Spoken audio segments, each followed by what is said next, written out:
तो I hope almost बच्चे join कर चुके हैं राइट यहाँ पे।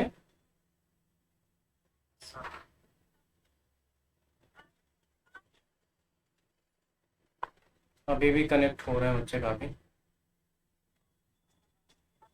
तो भी है, हमें थोड़ा वेट करना चाहिए।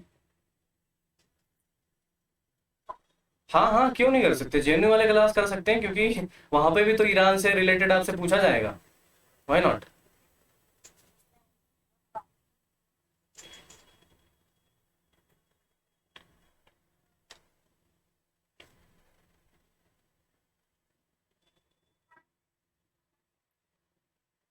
और एक बारी अगर सभी को मेरी आवाज़ आ रही हो ना, तो आप रिएक्शन से थम्स अप कर सकते हो ऊपर, है ना, कि आप सभी को आवाज़ आ रही है मेरी क्लियर। पहले आप लोग सभी कंफर्म कर दें प्लीज़।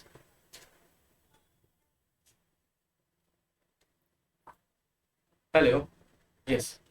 सो नाउ मैं ये कह रहा हूँ बच्चों, जिसको आवाज़ आ रही है मेरी, एक बारी आप लोग मुझे कंफर्म करें आप सभी को क्लियर मेरी आवाज़ है, आपको सभी को क्लियरली सुनाई दे रहा है, तो आप रिएक्शन में जाके थम्स अप दे सकते हैं प्लीज़।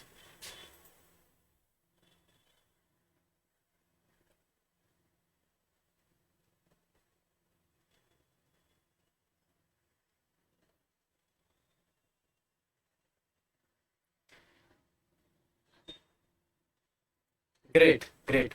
सो एक चीज़ और मैं बोलना चाहूँगा आप सभी को, कि ये 40 मिनट का सेशन होगा, क्योंकि मेरे पास पेड सब्सक्रिप्शन नहीं है इसका, तो ये लेंदी नहीं हो सकती।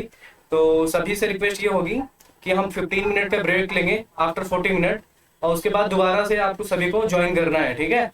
आज हम इसको क्लास थोड़ा आगे रखेंगे, ठीक है। काफ़ी सारी चीज़ें हम डिस्कस करने वाले हैं। इवन मैंने कोशिश की है कि आप सभी के लिए नोट्स बनाऊं कंप्यूटर पे ही, पीपीटी एंड ऑल पीडीएफ में। जहाँ तक मेरी कोशिश थी मैंने आप सभी के लिए बनाया हुआ है, मैं स्क्रीन को प्रेजेंट कर रहा हूँ, और वहीं से स्टार्ट करेंगे पढ़ना, राइट। और फिर बाकी मैं नोट्स से चलूँगा, जो मैंने पिछले साल नोट्स बनाए थे, और करंट अफेयर आई होप आप सभी लोग फॉलो कर रहे होगे, राइट। तो मैं यही उम्मीद रखूँगा सभी सभी से। Yes. So now let's begin. So मैं आप सभी को एक इंफॉर्मेशन देना चाहता हूँ बिफोर स्टार्टिंग। 35 मिनट ऑलरेडी हम 5 मिनट गंवा चुके हैं इस सेशन के, तो 34 या 30 मिनट की सेशन चलेगी। उसके बाद ये क्लास हो सकता है एंड हो जाए, तो आपको दोबारा से इसी लिंक से आपको ज्वाइन करना है दोबारा क्लास, ठीक है। आफ्टर 15 मिनट, 15 मिनट का हम ब्रेक लेंगे आफ्टर 35 मिनट के बाद, ठीक है, जो क्लास चलेगी। उसके बाद हम दोबारा से क्लास इसी लिंक से ज्वाइन करने वाले हैं। तो नाउ लेट्स बिगिन। मैं अपनी स्क्रीन शेयर कर रहा हूँ, और प्लीज़ आप लोग म्यूट पर रहिएगा। कोई भी क्वेश्चन होगा हम सेशन के एंड में लेंगे, ठीक है ना।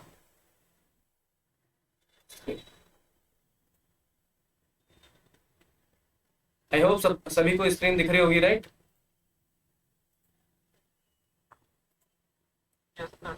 Yes, great. सो ईरान, यानी कि पर्सिया जिसको हम बोलते हैं, है ना। पर्सिया पहले बोला जाता था, बट अब ईरान है। वो कब से है, आप सभी में से बच्चों ने जिसने प्रिपेयर किया होगा उसको पता होगा। बाकी वो भी हम देखेंगे कि ऐसा क्यों हुआ था, जो कि चेंज करना पड़ा था, ईरान पर्सिया का नेम ईरान रखना पड़ा था, ठीक है। इसमें अभी हम क्या डिस्कस करने वाले हैं, ईरान की ज्योग्राफी देखेंगे, इम्पोर्टेंट रिवर्स तो देख लेंगे, रिवर हैं जो कि यूफ्रेट एंड ऑल, वो कैसे किस तरीके से हैं। मेनली जो क्वेश्चन आएगा आपसे माउंटेन से भी आ सकता है, माउंटेन्स देख लेंगे, उनकी कौन कौन सी रेंजेस हैं वहाँ पे, हाईएस्ट पीक क्या है वहाँ पे, राइट। और नेबरिंग कंट्रीज को भी हम देखेंगे। Apart from this, voice clear नहीं आ रही है मेरी?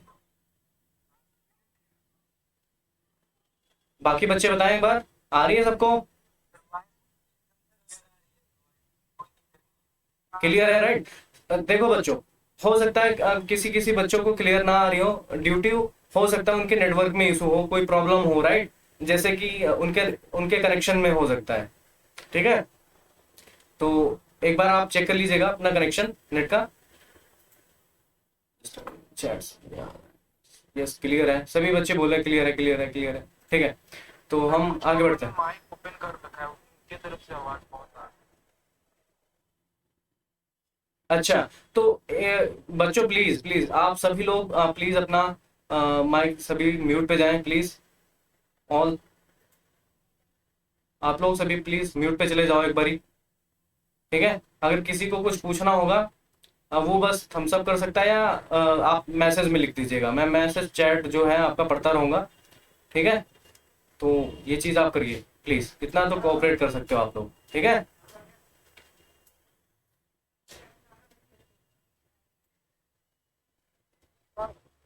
वैसे बाकी मैंने सबको म्यूट पे रख दिया है, प्लीज आप लोग अनम्यूट मत कीजिएगा। अभी क्लियर होगी सभी को?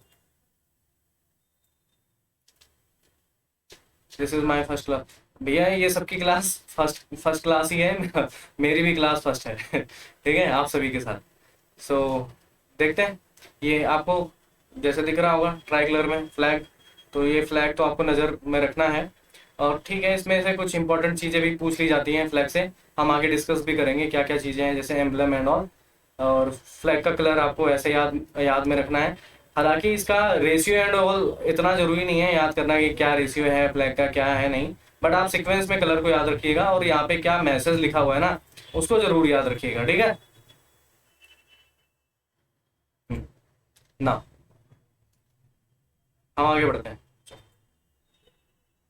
सो ये एशिया का मैप है, आप सभी ने देखा होगा। तो ये है हमारा प्यारा भारत। अभी हम ईस्ट की तरफ नहीं जाएंगे, हम वेस्ट की तरफ जाएंगे। ठीक है, और पाकिस्तान आप क्रॉस करोगे, अफगानिस्तान क्रॉस करोगे, अगर लैंड वाइज जाते हो लैंड से, तब आ जाएगा आपको मिलेगा ईरान, और नहीं तो आप ओशियन से जा सकते हो। चलो बच्चे, किसी बच्चे को पता हो ये कौन सा ओशियन है या कौन सा सी है, अरबियन सी है? चलो मैं नहीं बता दिया, ठीक है। तो यहाँ से होकर गुजरना पड़ता है, और ये अ, एक नैरो बॉडी है, यहाँ पे गल्फ ऑफ ओमन है, ये पर्शियन खाड़ी आपको पता होगा, पर्शियन गल्फ। और ये आपको वाटर बॉडी समझा रहा हूँ, ये चीज़ आपको ध्यान में रखनी है हमेशा। ठीक है, आगे भी अभी मैं थोड़ा और क्लियर में समझाऊंगा, इसके लिए बेफिक्र रहिए, आपको याद हो जाएगा, रटना नहीं है कुछ भी। ठीक है, जितना मैं बताऊँ उस पर बस आप फोकस करके रखिएगा। तो ये है ओवरऑल ईरान। तो आपको यहाँ पे मैप कर लेना, आपको माइंड में बना के चलना है कि मैपिंग कैसे करनी है। मैपिंग आजू बाजू की कंट्री आपको पता होनी चाहिए, जैसे अफगानिस्तान में है, ये बलूचिस्तान का एरिया है पाकिस्तान का, ये है तुर्कमेनिस्तान। आप चलो बताओ ये कौन सी सी है? वैसे सी नहीं है, ये लेक है, बस नाम है इसका। आगे चलो, किसी को पता होगा बताइए जरूर। ठीक है, टू पार्टिसिपेंट राइजिंग हैंड, आप चैट में लिख के भेज सकते हो भाई। यस, कैस्पियन सी, ग्रेट। तो कैस्पियन सी है, बाकी अजरबैजान है, यहाँ पे फिर आपको टर्की मिलेगा, इराक मिलेगा, राइट। तो ये इनकी नेबरिंग कंट्रीज हैं, आगे हम डिटेल में और देखेंगे अच्छे से मैप पे ना। ये थोड़ा सा क्लियर मैप है, वहाँ पे थोड़ा घौस पौस था, बहुत सारी कंट्री एंड ऑल सारी चीज़ें लिखी होती है तो आपको समझ में नहीं आता। तो ना जैसे मैंने बताया ये है अरेबियन सी, ठीक है। और ये जो हाईलाइटेड है ये है ईरान। ईरान की जो कैपिटल है आप सभी को पता होगी, तेहरान। ठीक है, अब आता है नेबरिंग कंट्री, जैसे मैंने बताया बलूचिस्तान का एरिया पाकिस्तान है, अफगानिस्तान है, तुर्कमेनिस्तान है। यहाँ पे आप ऐसे भी याद रख सकते हो कि ईस्ट में ईरान की कौन सी कंट्री है, जैसे आप देखोगे ईस्ट में अफगानिस्तान है, ठीक है। साउथ ईस्ट में कौन सी है? बलूचिस्तान का एरिया पाकिस्तान का है, पाकिस्तान है, बॉर्डर शेयर करता है ना। अब नॉर्थ की तरफ आए, एक तरीके से जिस तरीके से अभी मैप है इस तरीके से अगर आपको नॉर्थ नजर आएगा तो नॉर्थ ही होगा। तो नॉर्थ में इस तरीके से देखो, ये है तुर्कमेनिस्तान यहाँ पे। फिर आता है कैस्पियन सी, और ये जो लोकेशन है ना यहाँ पे ईरान की, ये बहुत ही इंपॉर्टेंट है। ठीक है, ये चीज़ आपको अभी ध्यान रखना है, आगे भी हमें समझ में आएगी चीज़ें। ये तेहरान, क्योंकि आप पहली बात तो कैपिटल है यहाँ पे, तो इसलिए बहुत इंपॉर्टेंट है यहाँ पे। अभी फिजिकल ज्योग्राफी भी देखेंगे इसकी ना। अजरबैजान आपको यहाँ पे दिखेगा, आर्मेनिया दिखेगा, टर्की एंड इराक। तो ये सारी कंट्री इनके साथ अपनी बॉर्डर लगाती हैं। चलो आगे मैं बताऊंगा कि इराक और ईरान के बीच में जो बाउंड्री लाइन है उसको हम और किस नाम से जानते हैं। अगर किसी बच्चे को पता है कमेंट सेक्शन में बोल सकता है, ठीक है, बता सकता है ना। आगे बढ़ते हैं, आपको अभी इन सभी चीज़ों पे ध्यान नहीं देना, Saudi Arabia, Qatar and all ये सारी चीज़ें। यस, इसके बारे में अभी हम डिस्कस करेंगे। ये जो नैरो पास है ना, क्या बोलते हैं इसको भी हम बताएंगे, हरमुज, ठीक है ना। अगेन ये मैप है गूगल का, ताकि आपको क्लियर है, जैसे पर्शियन गल्फ नहीं लिखा हुआ था यहाँ पे मैंने बता दिया पर्शियन गल्फ है, ये सारी चीज़ें आई होप आप सभी को याद होगी, ठीक है, ग्रेट ग्रेट। और किस नाम से जानते हैं, 30 सतल अरब, और चलो आगे बढ़ते हैं ना, रिवर की बात करते हैं, ये है यूफ्रेट। अब बेसिकली आपको पता होगा ना, दो बहुत ही इंपॉर्टेंट रिवर है ना, जो कि इराक की है। पहली बात, इराक के क्या, आप समझिए आगे टर्की से अगर कोई रिवर है यहाँ पे मिडिल ईस्ट में, वो बहुत ही टू मेजर इंपॉर्टेंट रिवर है, वो है टिग्रिस और यूफ्रेट्स। इसी के बीच में ये जो आपको लैंड एरिया दिख रहा है ना, यहाँ पे मेसोपोटामियन जो सभ्यता थी, है ना, हाँ रिकॉर्डिंग हो रही है, नो वरीज के लिए, ठीक है, मेसोपोटामियन जो सभ्यता थी यहीं पे बसी हुई थी, ठीक है, यहाँ पे किसके लैंड पे, इराक के। तो ये टिग्रिस रिवर जो है, रिवर है, और जो यूफ्रेट्स है ये फ्लो करती है, और यहाँ पे भी आपको ईरान में भी यूफ्रेट मिलेगी, ठीक है, तो देखने को मिल सकता है। कुछ मेजर शहर हैं यहाँ के, उनको भी आपको देखना है, कौन कौन से मेजर शहर है, जैसे सिराज है ना। और यहाँ पे भी एक आपको पता होगा, आपने अगर लास्ट ईयर से कोई भी बच्चा करंट अफेयर फॉलो कर रहा होगा, एक मेजर पोर्ट सिटी है यहाँ पे ईरान की, उस सिटी का नाम बताएं, और है ना, जहाँ पे हम एक अपना इंडियन जो है, हमारा जो प्यारा भारत है, हम लोग एक यहाँ पे पोर्ट डेवलप कर रहे हैं, वो कौन से शहर पे है और उस पोर्ट का नाम बता सकते हो, ठीक है, great, Gwadar Chabahar port, yes, Gwadar शहर है, चाबार पोर्ट है, चाबार पोर्ट को हम डेवलप कर रहे हैं, ठीक है। तो आई होप सभी को समझ में आ रहा होगा हम क्या क्या बातें कर रहे हैं। और स्ट्रेट ऑफ हर्म्यूज है ना, यस, चाबार पोर्ट, ग्रेट। तो ये है, जैसे आपको पता है ओमान है, ओमान की कैपिटल मस्कट है, ये चीज़ ऐसे तो आप सभी को पता होना चाहिए, आप प्ले करते रहा करो कंट्री एंड उनकी कैपिटल शहर। तो ये जो नैरो पासेज है ना, काफ़ी इंपॉर्टेंट रोल प्ले करता है, किसके लिए, ईरान के लिए, ठीक है। कुछ और भी लोकेशन है जो यहाँ पे हैं, जो ईरान को बिलोंग करते हैं और डिस्प्यूटेड है सऊदी अरबिया और ईरान से, ठीक है, इनका डिस्प्यूट है, या यूं कह सकते हो इन जो गल्फ नेशन है उनसे डिस्प्यूट चल रहा है ईरान का, ठीक है। यहाँ पे कुछ आइलैंड वगैरह हैं, तो आपको मैं बताऊंगा आगे, ठीक है, इसके लिए अभी आपको डरने की जरूरत नहीं है। तो बस अभी समझो, मैप आपको समझना है, आगे की जब हिस्ट्री समझाऊंगा खुद ही आपको समझ में आ जाएगा, ईरान है ना, सारी चीजें। तो बस अभी आप अच्छे से मैपिंग करो, क्योंकि मैप के बेस पे अच्छे खासे क्वेश्चन पूछे जा रहे हैं आप, ठीक है, ग्रेट। आगे बढ़ते हैं,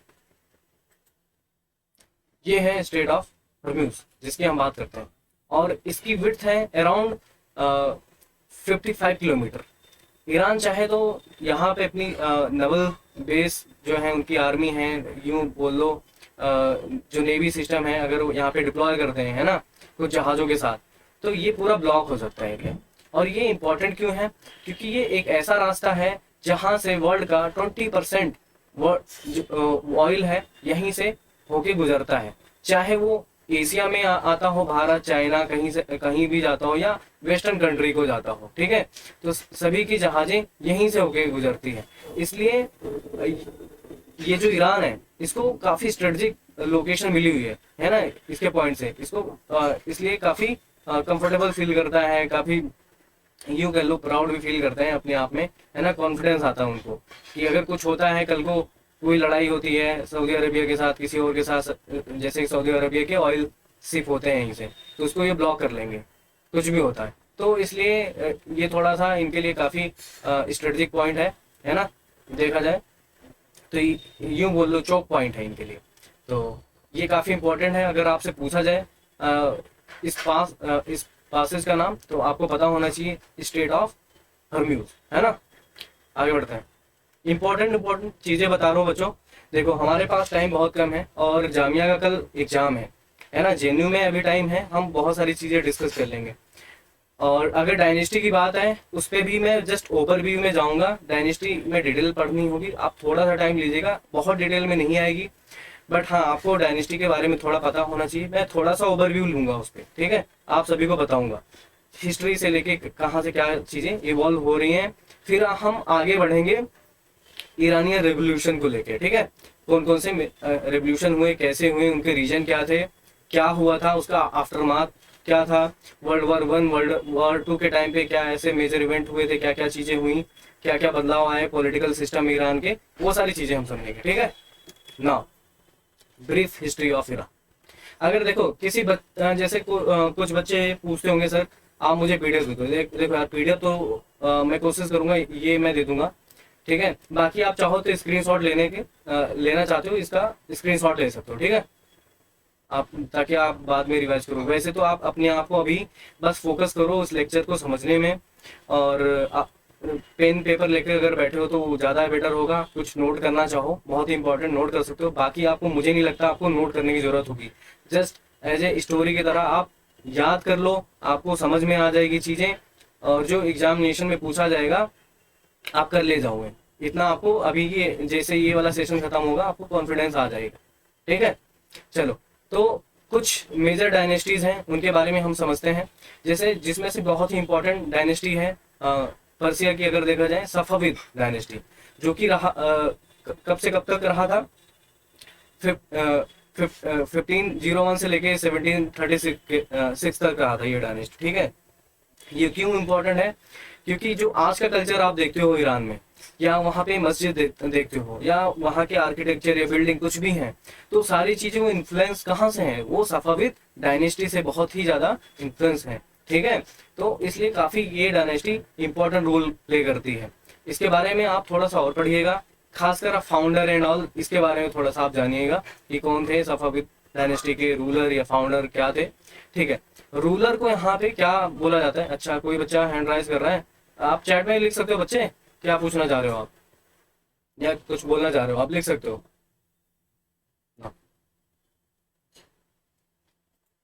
ठीक है।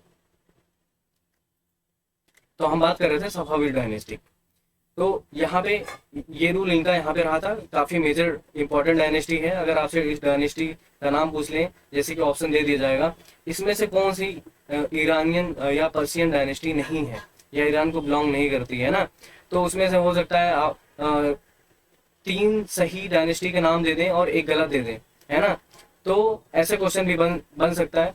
दूसरा क्वेश्चन और कैसे बन सकता है, यस रूलर को शाह बोलते हैं, यस किंग या जो भी है उनको हम शाह बोलते हैं यहाँ पे, ठीक है, ईरान में।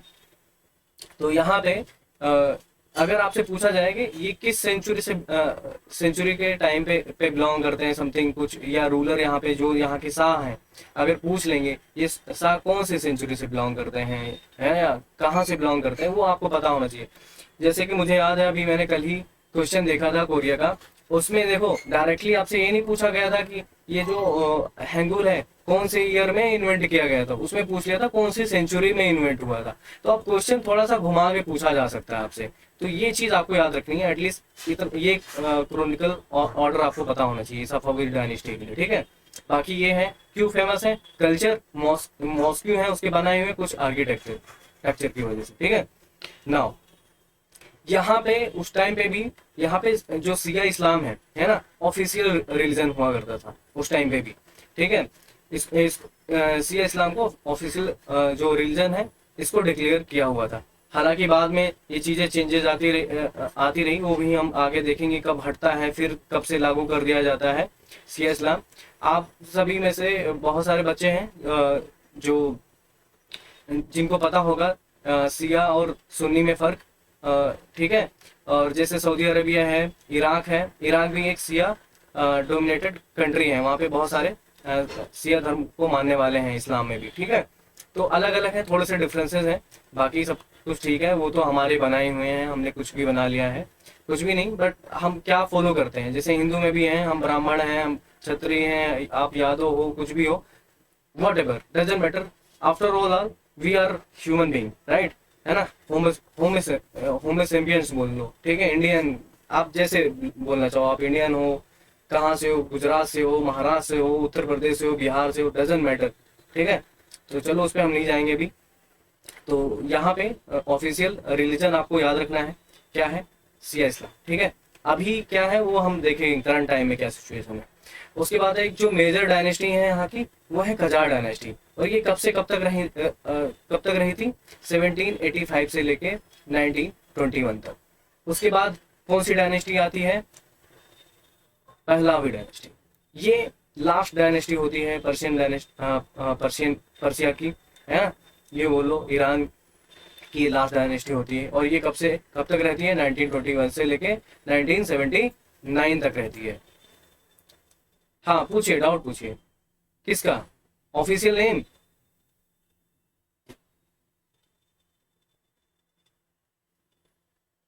Nice question. आप ऐसे जिस भी बच्चे को बताओ बताइए एक बार, आगे तो मैं बताने वाला हूँ ऑफिशियल नेम इसका, परेशान ना हो, ठीक है। ऑफिशियल नेम आपको पता चलेगा, अभी बस फोकस कीजिए हिस्ट्री पे, आगे हम आएंगे कब क्या होता है, फिर ऑफिशियल क्या डिक्लेयर किया जाता है, क्या नाम रखा जाता है, रिपब्लिक होता है, इस्लामिक रिपब्लिक होता है, क्या होता है वो हम अभी देखते हैं, ठीक है। नाउ जो कजार डायनेस्टी होती है, यहाँ पे क्या होता है, जो पावर मिलती है किसको किसको पावर मिल जाती है यहाँ पे, ये उलेमा। उलेमा क्या होते हैं, एक तरीके से रिलीजियस स्कॉलर होते हैं, इसलिए मैंने यहाँ पे लिखा है कलरजी बोल लो या रिलीजियस स्कॉलर, जो वेस्टर्न वर्ल्ड है वो कलरजी बोलते हैं, है ना, उलेमा को। तो इनके हाथ में पॉलिटिकल पावर आ जाती है, और एक तरीके से यहाँ पे ये लोग सरिया लॉ यूं बोल सकते हो, सिया इस्लाम, उस धर्म को वो कंटिन्यू करते हैं, ठीक है। पर एक टाइम आगे भी समझेंगे, इनका काफ़ी इम्पोर्टेंट रोल है। ये जो रिलीजियस स्कॉलर हैं या उलेमा हैं, काफ़ी यहाँ के जो पॉलिटिकल पार्टी है या जो भी है रूल करते हैं, उनमें इनका काफ़ी इन्फ्लुएंस होता है, ठीक है। तो ये चीज़ आपको देखना है कि यहाँ पे पॉलिटिकल पावर किसको मिला हुआ था, रिलीजियस स्कॉलर को भी था कजार डायनेस्टी में भी। ना पहलावी जो डायनेस्टी होती है वो ये लास्ट डायनेस्टी होती है, जैसे मैंने आपको बताया 1921 से 1979 तक होता है। और ये कहाँ पे इवॉल्व होती है, ये एक जगह है, वो मैं आपको बताता हूँ। ये है मजानदरान, है ना, ये प्रोविंस है। अभी मैं आपको मैप भी करा देता हूँ। यहाँ की एथनिसिटी होती है, यहीं से ये ईरानियन रॉयल डायनेस्टी इवॉल्व होती है, ठीक है, यहीं से ओरिजिनेट हुई है। और एक मिनट, चलो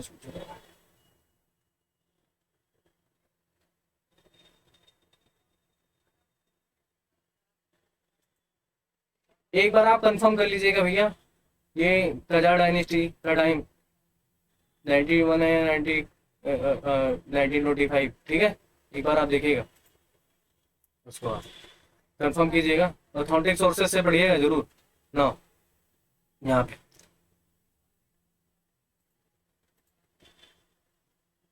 यस हामिद, ना अब ये जो रूल करते हैं, ये पहलवी जो डायनेस्टी है, ये पूरे ईरान को कब से कब तक रूल करते हैं, 1925 से 1979 तक, ठीक है। अब रॉयल फैमिली की बात किया जाए, 1921 से 1979 तक रहता है। आप कंफ्यूज नहीं होना है यहाँ पे डेट से। सॉरी और मत बोला करो, ठीक है, होती है गलतियां सबसे, मेरे से भी बहुत गलतियां होती हैं, no worry. Ride over Iran from 1925 to 1979। तो ये जो ये रूल करते हैं पहलवी डायनेस्टी, अगर देखा जाए ऑफिशियली तो 1925 से 1979 तक करते हैं, ठीक है। बट इनके पास जो पावर है वो किस तरीके से आती है वो अभी हम समझते हैं। कौन हेल्प करता है, पहलवी डायनेस्टी कैसे फॉर्म होती है वो भी हम देखते हैं, ठीक है। यस, ये है रीजन जिसकी मैं बात कर रहा था, जहाँ से पहलवी डायनेस्टी या ये जो एथनिक था जहाँ से ये ओरिजिनेट हुआ था, पहलवी डायनेस्टी। भजान दरानी ये है, देरानी ये बोल लो, भजन दरानी एथनिसिटी के इस लोकेशन से, ये जो एरिया है, ये जो प्रोविंस यहीं से इवॉल्व होती है। इसलिए मैंने बोला था ये काफ़ी इंपॉर्टेंट है मैप में, तेहरान और इसके आसपास का एरिया, ठीक है। खासकर यहाँ से व्यापार भी होता है ना, रसिया एंड ऑल। अगर किसी से व्यापार करना है, काफ़ी ये जो कैप्शियन सी है, लेक बोल सकते हो, उसको एक्सेस करते हैं, ठीक है। यहीं से इनका व्यापार हो जाता है, तो इसलिए इंपॉर्टेंट है, ये भी आपको याद रखना है इस पॉइंट्स को भी। नाउ ये बस मैंने पिक्चर लगाई हुई है ताकि आप रिलेट कर पाओ, पहलवी डायनेस्टी, ये है रूलर जिनको शाह बोलते हैं हम, ठीक है, और इनका नाम अभी आपको पता चल जाएगा, ठीक है, जल्दी। ये है पिक्चर्स, ठीक है, कुछ पिक्चर्स हैं, आप देख लीजिए ना। अब एक रेवोल्यूशन आता है 1906 में। अभी तो हमने ओवरव्यू देख लिया, अब ये सारी चीज़ें होती कैसे हैं, पहलवी डायनेस्टी कैसे फॉर्म होती है, और ये डीके कैसे हो जाती है, रेवोल्यूशन कैसे आ जाता है यहाँ पे ईरान का। क्योंकि देखो, ईरानियन जो रेवोल्यूशन है बहुत ही इंपॉर्टेंट है आपके एग्जाम पर्सपेक्टिव से, चाहे वो जेएनयू का है या जामिया का, यहाँ से क्वेश्चन बनेंगे। और ऐसा नहीं है कि रेवोल्यूशन से क्वेश्चन पूछे जाएंगे, पूछे ही जा सकते हैं, बट उस बीच में जो जो इवेंट हुए हैं, कोई पर्सनालिटी है फेमस, पॉलिटिकल पर्सनालिटी है, कोई ऑर्गेनाइजेशन है, उसके बारे में आपसे पूछा जा सकता है, ठीक है। नाउ 1906 में एक रेवोल्यूशन होता है छोटा सा ऐसा, पर वो सस्टेन नहीं करता, ठीक है। वो कैसे होता है उसमें मैं आपको बताता हूँ।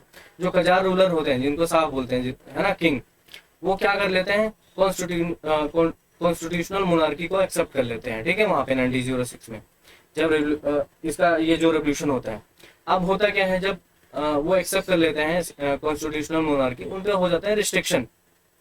और यहाँ पे अगेन बीच में हटा होता है जो सिया इस्लाम होता है, जो ऑफिशियल रिलीजन होता है, वहां पे हटा हुआ होता है, फिर से वो लागू कर दिया जाता है यहाँ पे, ठीक है, Shia Islam as a official religion. Parliament बनाई जाती है, यहाँ पे फॉर्म की जाती है, और अब सारी जो पावर है पार्लियामेंट के पास है।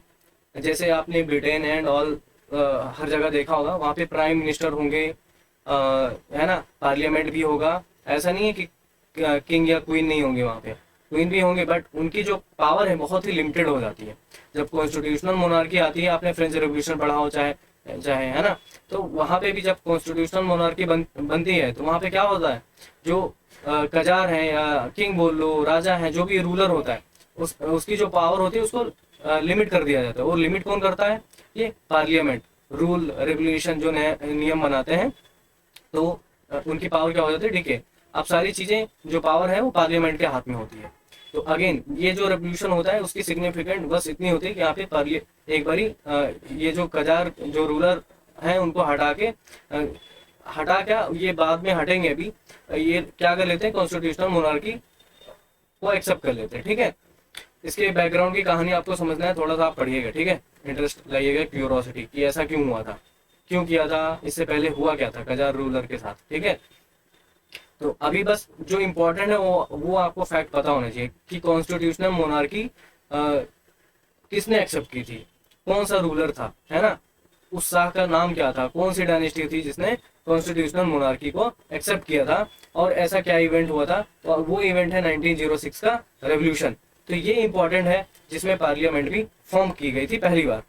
नाउ ये रेवोल्यूशन फेल हो जाता है। फेल क्यों होता है, क्वेश्चन यही है, क्योंकि जैसे मैंने आपको बताया था ना, ये जो उलेमा है इनका ना काफी इंपॉर्टेंट रोल होता है यहाँ के पॉलिटिकल सिस्टम में, इनका काफी इन्फ्लुएंस होता है। जब चीजें, ये जो स्कॉलर हैं जिन चीजों को मानते आए हैं, जिनकी जैसे धार्मिक स्कॉलर होते हैं, इन्होंने रिलीजियस स्टडी की होती है, इनके हिसाब से नहीं चलती, पॉलिटिकल सिस्टम या रूलर काम नहीं करता, है ना, तो उसको वो सपोर्ट नहीं करते, है ना, उन सब चीजों को। तो जब यहाँ पे ये पार्लियामेंट्री अरे यार क्या पार्लियामेंट्री कॉन्स्टिट्यूशन फॉर्म होती है, तो चीजें रूल्स नियम बन रहे होते हैं जो कि इनके फेवर में नहीं होते, तो ये अपना सपोर्ट हटा देते हैं। जिस तरीके से ये रेवोल्यूशन क्या है, फेल हो जाता है, अगेन से फिर से आपको एक डायनेस्टी देखने को मिलती है जो कि होती है, वो है पहलवी डायनेस्टी। नाउ अब ऐसा तो होता है 1906, आपको याद हो, आप सारी चीजों इसको ना एक ऑर्डर में लेके चलो कि 1906 का जो इवेंट है रसिया में क्या था, उस टाइम रसिया में क्या हो रहा था, 1905 में पूरे वर्ल्ड में क्या हो रहा था, जो मेजर कंट्री थी, यूरोप में क्या चल रहा था, रसिया के साथ क्या चल रहा था, जापान और रसिया के बीच में कोई लड़ाई हुई थी 1904 1905 के बीच में, वो क्यों हुआ था, और क्या चीजें हैपन हो रही थी। तो इस तरीके से पढ़ के चलोगे ना, रिलेट करके, तो आपको ना ये जो ईयर्स हैं या यूं बोलो आप डेट एंड ऑल, आपको रटना नहीं पड़ेगा, आपको याद रहेगा, ठीक है। तो उस टाइम पे भी आपको देखना है कि और क्या चीजें चल रही थी साथ साथ। तो अब क्या होता है, आपको पता होगा, वर्ल्ड वॉर 1 स्टार्ट हो जाता है। तो अब वर्ल्ड वॉर वन जब होता है तो उसके कुछ आफ्टर मैथ भी होते हैं। इसी के टाइम में क्या होता है, ऑयल की डिस्कवरी हो जाती है ईरान में। इससे पहले यहाँ पे ऑयल की डिस्कवरी नहीं हुई होती है, ठीक है। तो अगर आपको एग्जैक्ट डेट मुझे बताना है तो आप लोग मुझे बता सकते हो ऑयल की डिस्कवरी कब हुई होती है, ठीक है, यहाँ पे ईरान में ना। अब यहाँ पे दो मेजर पावर आती है, एक ब्रिटेन है, एक सोवियत यूनियन, है ना। इनमें आपस में पावर प्ले चलता है कि कौन डोमिनेट करेगा किसको, ईरान को, किस किस चीज के लिए, ऑयल के लिए, क्योंकि ऑयल की डिस्कवरी हुई थी। ये चाहते थे कि ऐसा नहीं है, सोवियत यूनियन जो है इतना पावरफुल था, बट उस टाइम पे टेक्नोलॉजी इतनी एडवांस नहीं थी। पूरा गैस है, गैसेस देखे जाए आज भी रशिया में बहुत गैस के भंडार हैं पूरे, है ना। ऑयल्स भी हैं, ऐसा नहीं है, बहुत सारी चीजें हैं, बट हम रशिया से इसलिए नहीं ला पाते क्योंकि उसका एक रीजन है, बहुत लॉन्ग रूट होता है सारी चीजें। ईरान एंड ऑल ये सारी चीजें हम पास होती हैं, जो फ्रेट है लाने की जो कॉस्टिंग है वो कम पड़ती है हमें, ठीक है। 1908 में क्या बता रहे हो राजकुमार सैनी, पूरा लिखो आप ना। तो अच्छा, आप ये बता रहे होगे ईयर कब डिस्कवरी हुई थी। यस यस ग्रेट, यस ना। तो अब होता है यहाँ पे क्या है, आपस में टसन चलती है, किसके बीच में, ब्रिटेन और सोवियत यूनियन के बीच में। तो अब यहाँ पे होता है कि कौन कंट्रोल करेगा ईरानियन ऑयल को। तो उसमें क्या होता है, फाइनली सारी टसल चलने के बाद जो ब्रिटेन होती है उसको सक्सेस मिल जाती है, और पूरा जो ईरानियन ऑयल होता है ना उसको कंट्रोल करने लग जाती है। पूरा कंट्रोल किसके हाथ में आ जाता है, ब्रिटेन के। उसके बाद ब्रिटेन एक कंपनी इस्टेब्लिश करती है जिसका पहले नाम रखा जाता है एंग्लो ईरानियन ऑयल कंपनी। ये नाम आपको ऐसे याद रखना है, बट बाद में इसका नाम चेंज करके ब्रिटिश पेट्रोलियम, जो कि आज भी एग्जिस्ट करता है इस नाम से, ब्रिटिश पेट्रोलियम के नाम से, है ना। तो ये चीज हुई होती है। अब क्या कर रहे होते हैं ये ब्रिटेन लोग, जहाँ पे भी जाते हैं सबको चूज के रख देते हैं, है ना, क्योंकि वहां के रिसोर्सेज के लिए ही जाते हैं। किसी भी कॉलोनी को कॉलोनाइज करना है, सब कोई अपना इंटरेस्ट देखता है। एशिया में जो भी रूलर आए हों, किसी ने एनेक्स किया है टेरिटरी, तो बस वो रिसोर्सेज को ले जाने के लिए। तो सेम चीज ईरान के साथ भी हो रही थी। वहां पे ऑयल की डिस्कवरी हुई तो ब्रिटेन चाह रहा था जितना ज्यादा वो एक्सट्रैक्ट कर सके यहाँ से ऑयल वो ले जाए।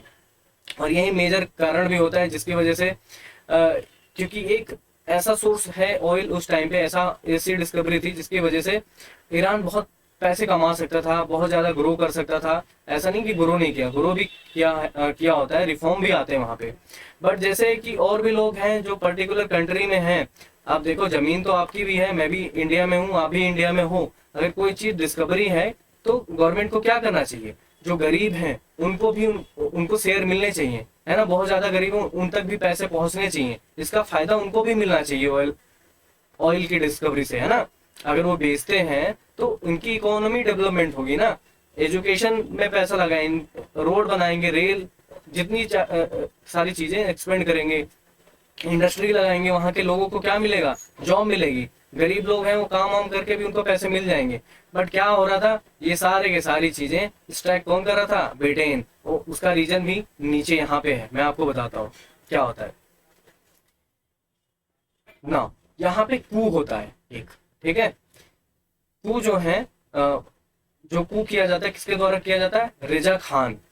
एक आपको मोहम्मद रेजा और रेजा खान, इसमें कंफ्यूज नहीं होना है। ये जो रेजा खान है मोहम्मद रेजा के फादर होते हैं, ठीक है। वो अभी स्टोरी आपको समझ में आ जाती है, वो कैसे आते हैं, फिर पॉलिटिकल सिस्टम में क्या होता है, ब्रिटिश कैसे डर्टी पॉलिटिक्स यहाँ पे प्ले करती है अपनी, ठीक है। तो कू किया जाता है जहाँ पे रेजा खान जो होते हैं ना वो क्या कर देते हैं, रिमूव कर देते हैं किसको, कजार। ये जो डायनेस्टी होती है, जो कॉन्स्टिट्यूशनल मोनार्की अभी तक थी जिसने एक्सेप्ट किया था, जो डायनेस्टी रन हो रही थी 1921 में, इसको हटा दिया जाता है एक कू करके, ठीक है। अब यहाँ पे रेजा खान खुद को शाह बना देते हैं, किंग घोषित कर देते हैं यहाँ पे ईरान के। अभी पर्सिया है, ठीक है, अभी हम पर्सिया ही देखेंगे। 1935 तक मैं आपको बता देता हूँ पर्सिया होता है, बाद में इसका नाम चेंज कर दिया जाता है। आफ्टर 1935 ईरान रख लिया जाता है, ठीक है, ईरान कर दिया जाता है। ऐसा अगर पूछा जाए क्वेश्चन तो आप कर पाओगे, ठीक है, कि आपसे ऑप्शन पूछ ले कि ईरान का नाम जो पर्सिया का नाम था वो कब चेंज किया गया था। ऑप्शन आपको मिल जाएगा 1935, 1936, 1938, बहुत ही क्लोज ऑप्शन होंगे आपको। कू का मतलब होता है गवर्नमेंट तख्ता पलट, ठीक है, हिंदी में आपने सुना होगा तख्ता पलट कर देना आर्मी की मदद से, है ना। जैसे अब यहाँ पे किसका बोलबाला था, ब्रिटेन का था, ब्रिटेन की आर्मी थी, ब्रिटेन की पूरी पूरी चलती थी। रजा खान ने कहा भाई मुझे सत्ता चाहिए, बाकी जो मर्जी करना है आप ईरान के इरानियन ऑयल के साथ आप करो, मुझे तो सत्ता चाहिए। जी जी, जेएनयू के लिए भी है। तो मुझे सत्ता से मतलब है, मुझे लीडर बना दो यहाँ का, है ना, मुझे शाह बनना है, बाकी आप जितना मर्जी तेल ले जाना चाहते हो आप ले जाओ तेल यहाँ से, मुझे बस शाह बना दो यहाँ का। तो उन्होंने मदद की, कजार डायनेस्टी यहाँ से हटाई गई, है ना, रिमूव कर दिया गया, और फिर ये पहलवी डायनेस्टी जो है इसको इस्टेब्लिश कर देते हैं, है ना, कौन, रेजा खान जो शाह होते हैं। नाउ अब ये जो गवर्नमेंट होती है सेकुलर वेस्टर्न टाइप गवर्नमेंट होती है। इसका मतलब क्या होता है, ये लोग, आपने अभी देखा था कि जो सिया होता है ना ऑफिशियल रिलीजन, इसको हटा दिया जाता है ना, ऐसा कोई नहीं है, अब सेकुलर होगा, बहुत सारे धर्म होंगे, बस ये है ऑफिशियल रिलीजन नहीं होगा यहाँ पे कोई, जैसे इंडिया में नहीं है कि ऐसा कोई ऑफिशियल रिलीजन है, अगर है तो कोई मुझे बता सकता है कोई ऑफिशियल रिलीजन है यहाँ पे, ऐसा नहीं है क्योंकि इंडिया एक सेकुलर कंट्री है, ठीक है। तो यहाँ पे भी ऐसा कर दिया जाता है, और ये थोड़ा सा प्रो वेस्टर्न हो जाते हैं क्योंकि वेस्टर्न इन्फ्लुएंस होता है ब्रिटेन एंड ऑल का, बाद में यूएसए का भी बोलबाला आता है, उनकी भी हस्तक्षेप होती है यहाँ पे, वो भी आप देखोगे, ठीक है ना। यहाँ पे ये थोड़ा सा डिक्टेटर रूल भी करते हैं रेजा साहब, और जो उलेमा होते हैं अगेन इनके अगेंस्ट चले जाते हैं, क्यों, क्योंकि वो रिलीजियस स्कॉलर हैं, अपनी कंट्री में जो ऑफिशियल धर्म है सिया उनके मानने वाले हैं। जब ये चीज़ें करना स्टार्ट कर देते हैं, वेस्टर्न चीज़ों को फॉलो करते हैं, बहुत सारी चीज़ें करने लग जाते हैं, ऑयल एंड ऑल, तो ये उलेमा अगेन, ये जो स्कॉलर होते हैं, ये जो लीडर होते हैं उलेमा, ये इनके खिलाफ जाने लग जाते हैं। अब क्या होता है इसके आगे, इसके बाद क्या होता है, वर्ल्ड वॉर 2 आ जाता है ना। उसके बाद भी कुछ चीजें होती है, जैसे मैंने बताया 1935 में नाम चेंज कर दिया जाता है, ईरान हो जाता है पर्सिया से, ठीक है। अब वर्ल्ड वॉर 2 में कुछ चीजें होती हैं, उसके भी आफ्टर मैथ, हम वर्ल्ड वॉर 2 नहीं डिस्कस करने वाले हैं यहाँ पे। अब वर्ल्ड वॉर 2 से क्या इफेक्ट पड़ा था वो हम देखने वाले हैं यहाँ पे ईरान में। तो जो कॉन्फ्लिक्ट होती है बिटवीन किसके, रजा खान और ब्रिटिश के बीच में कुछ कॉन्फ्लिक्शन आ जाते हैं, है ना, ये जो गवर्नमेंट होती है, क्योंकि आपको पता है कि जो यूएसएसआर है ना, वो भी बहुत क्लोज आ रहा था किसके, रेजा खान से। ब्रिटेन ने सोचा ये जो रेजा है भाई साहब हैं, ये जिनको हमने पावर दिलाई है, अब ये बहुत ही एलाई इंक्लाइन होते जा रहे हैं सोवियत यूनियन के, तो इसलिए हो सकता है सोवियत यूनियन का इन्फ्लुएंस हो जाए, और फिर यहाँ पे ऑयल कौन एक्सट्रैक्ट करेगा, सोवियत यूनियन करेगा, उसको बिजनेस मिलेगा, है ना, सारी चीजें रिसोर्सेज सोवियत यूनियन ले जाएगा। तो इसलिए अब इनको सपोर्ट मिलना बंद हो जाता है ब्रिटेन का। तो ये ऐसी कॉन्फ्लिक्ट होते हैं, हालांकि वर्ल्ड वॉर 2 में देखा जाए ब्रिटेन और सोवियत यूनियन एक साथ होते हैं, है ना, बट उसके बाद यही चीज होती है कि क्या होता है, रेजा खान जो है इंक्लाइन होने लगते हैं किसके, सोवियत यूनियन के। तो अब क्या होता है, ब्रिटिश जो है, जो ब्रिटिश गवर्नमेंट होती है, यूं कह लो, है ना, ब्रिटेन जो होता है वो रेजा साहब को अब हटा देती है यहाँ से। वो कैसे हटाती है, इलेक्शन या जिस तरीके से कराती हो, कू अगेन कराती होगी, हटा देती है। और जो इनके 22 साल के बेटे होते हैं, है ना, 42 ईयर ओल्ड, जिनका नाम है मोहम्मद रेजा शाह, 1941 में इनको ले आते हैं इनकी जगह पे, है ना, रेजा, ये जो रेजा शाह थे इनको प्लेस कर दिया जाता है ना, और इनके बेटे को ले आते हैं ब्रिटिश, ताकि अब ये देखेंगे 1941 से ये 1979 तक रहते हैं। आपको ये बात याद रखनी है, ये जो मोहम्मद रेजा हैं ये 1941 से 1979 तक रहते हैं। इनकी पिक्चर भी आपको दिखा दो, ये है, हालांकि ये 1978 की पिक्चर है, और उस टाइम पे वो 22 ईयर के ओल्ड होते हैं। ये इनकी वाइफ है, आप देख रहे होगे, ठीक है। आगे बढ़ते हैं ना। अब अगेन एक कू होगा 1953 में, वो क्यों होता है वो अभी हम देखते हैं। द CIA कू 1953, 1951 में इलेक्शन कराए जाते हैं, है ना। इलेक्शन ऐसा नहीं था कि इलेक्शन नहीं होता था, इलेक्शन होता था किस चीज के लिए, प्रेसिडेंट के लिए, प्रेसिडेंट को इलेक्ट करना है, पार्लियामेंट में जो लोग हैं वो काम करेंगे बस। लेकिन क्या होता है, सब कुछ कठपुतली थी किसकी, किसके कंट्रोल में था, ब्रिटेन के, मतलब फॉरेन पावर का इनका इन पे कंट्रोल था। अब ये मोहम्मद, इनका नाम है, ये से इनका नाम पूछा नहीं जाएगा, इनका नाम याद रखना है, मोसादेक, है ना, इनको पीएम बनाया जाता है। और बाद में ये क्या कर देते हैं भाई साहब, उठा के सीधे ये जो ऑयल के रिसोर्सेज होते हैं उनको नेशनलाइज कर देते हैं, जिससे क्या होती है, ब्रिटिश जो गवर्नमेंट होती है वो नाराज हो जाती है, क्योंकि भाई देखो अगर आप ऑयल को नेशनलाइज कर दोगे तो इससे किसको फायदा होगा, सीधे आप ईरान को फायदा होने वाला है। सर पर्सिया नेम चेंज करके ईरान किसने किया था? सिंपल सी बात है, उस टाइम पे जो गवर्नमेंट रहेगी वही करेगा, ठीक है। 1935 में किसकी गवर्नमेंट थी बताओ आप मुझे? उसी ने किया था, ठीक है। नाउ 1951 इलेक्शन ये आपने देख लिया। इनको प्राइम मिनिस्टर बनाया जाता है मोहम्मद मोसादे को, और ये नेशनलाइज कर देते हैं किसको, ऑयल रिसोर्स को। यस रेजा साहब। नाउ अब यहाँ पे कू क्यों किया जाता है? क्योंकि नाराज हो जाता है ब्रिटेन। MI6 है ना, या M16 बोलो, वैसे MI6 है, ठीक है, M16 नहीं है, MI6 है। ये एक खुफिया एजेंसी है किसकी, ब्रिटेन की। और ये जो CIA है ना, इनके साथ अपना हाथ मिलाते हैं और बोलते हैं यार आप मेरी मदद करो, है ना। एक कू करना है किसके खिलाफ, ये जो प्राइम मिनिस्टर है, ये यहाँ की इनकी जो गवर्नमेंट है इनको हटाना है हमें, है ना। और क्योंकि अब ऑयल के जो रिसोर्सेज हैं जिसको ब्रिटेन को आमदनी थी वो तो नेशनलाइज कर चुके थे, और इसके चक्कर में क्या मिल रहा था, इनको ऑयल नहीं मिल रहा था, ठीक है, वो कमा नहीं पा रहे थे।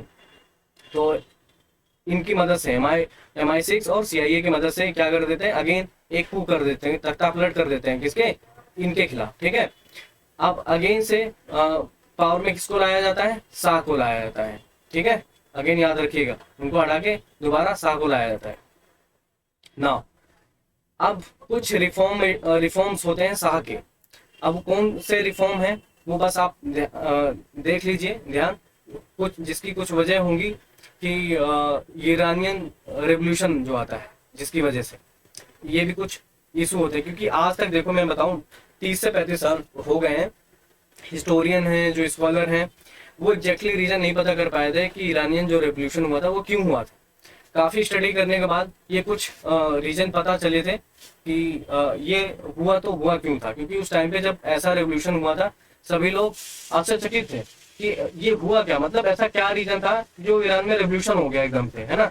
वो भी इतना रैपिडली, एक साल में ही रेवोल्यूशन हो जाती है, गवर्नमेंट चेंज हो जाती है, सब कुछ नए तरीके से हो जाता है ना, पूरी शक्ल बदल जाती है ईरान की, ये बोल लो आप।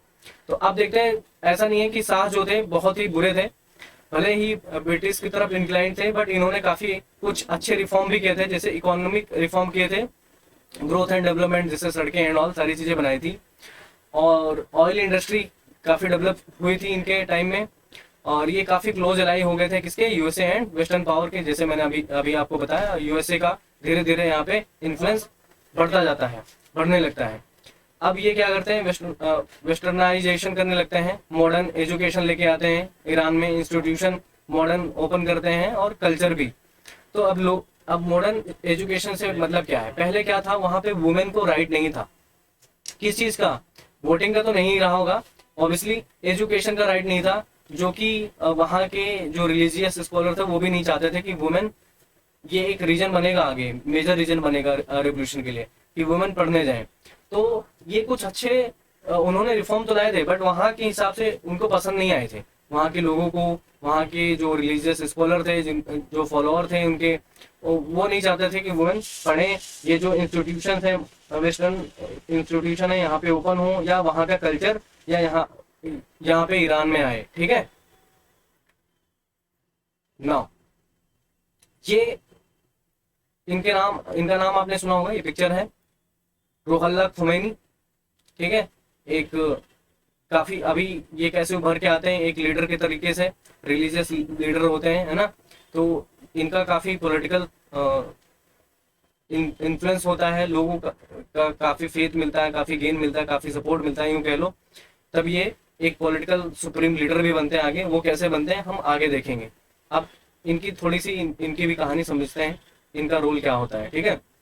देखो आयतुल्लाह खोमेनी के नाम से भी जानोगे, आयतुल्लाह एक टाइटल होता है, जैसे मैंने यहाँ पे लिखा हुआ रिलीजियस लीडर, ये एक टाइटल दिया जाता है वहाँ के रिलीजियस लीडर को, आयतुल्लाह, इनका नाम था खोमैनी। इनका पूरा नाम और भी है, आगे कुछ है, बट जो फेमसली आपको बस इतना नाम याद रखना है जिससे आपको नाम याद रहे, रूहुल्लाह खोमैनी या आयतुल्लाह खोमैनी।